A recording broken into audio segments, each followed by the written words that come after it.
Hello everyone. इस video में हम बात करेंगे बिहार पीआरटी रिजल्ट जो जारी किया गया है उसमें बीएड बीटीसी दोनों का रिजल्ट जारी हुआ है या फिर डीएलएड का केवल रिजल्ट जारी किया गया है। इसके बारे में हम यहाँ पे देखेंगे। ये बीपीएससी की तरफ से रिजल्ट के समय ही नोटिस जारी की गई थी। इसमें देख लेते हैं क्या क्या दिया गया है। तो मैं यहाँ पे पूरा पॉइंट नहीं पढ़ूंगा, लेकिन मेन पॉइंट आपको बता रहा हूँ जिससे आपको क्लियर हो जाएगा कि किसका रिजल्ट जारी किया गया है। ठीक है, तो यहाँ पे देख सकते हैं प्राथमिक शिक्षक वर्ग 1 से 5 के पदों पर नियुक्त नियमावली 2023 की खंडिका 5 में एनसीटीई द्वारा समय समय पर निर्धारित शैक्षणिक व प्रशैक्षणिक योग्यता धारित करता हो अंकित है।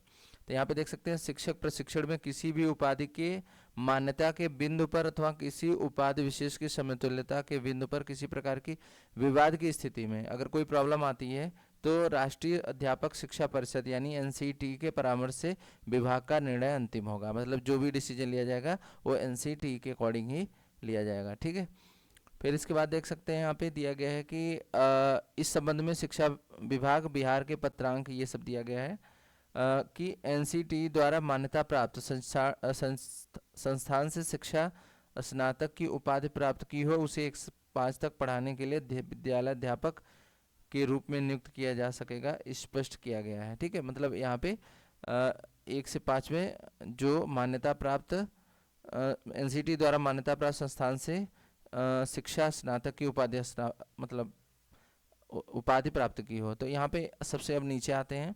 यहाँ पे सारा मेन पॉइंट दिया गया है।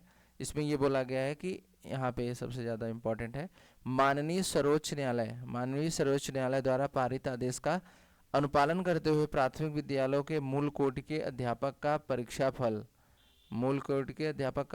प्रकाशित करने की अग्रेतर कार्यवाही की जाए। यानी कि जो माननीय सर्वोच्च न्यायालय ने जो डिसीजन दिया था वो किसके लिए दिया था? डीएलएड के लिए दिया था कि केवल डीएलएड ही पीआरटी में वैलिड होगा। तो उक्त आदेश के आलोक में आयोग द्वारा परीक्षाफल की प्रकाशित किया गया है।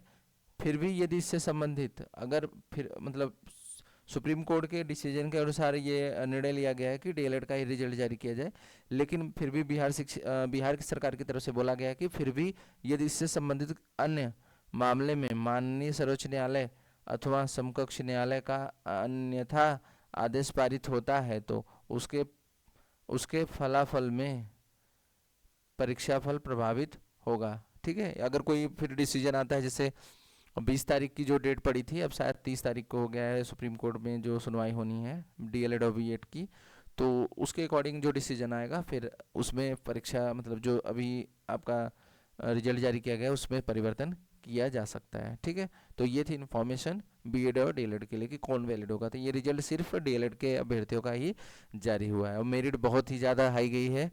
जो एक्सपेक्टेशन कर रहे थे सब 45 पे, 30 पे, 40 पे, स्पेशली इनकी तो ओबीसी एसटी एससी कितनी हो सकती है, लेकिन जनरल की तो 60 भी नहीं है, 65 भी नहीं है, सीधे 68 प्लस है। जनरल की जो कट ऑफ है वो 68 प्लस है। ठीक है, थैंक यू फॉर वॉचिंग।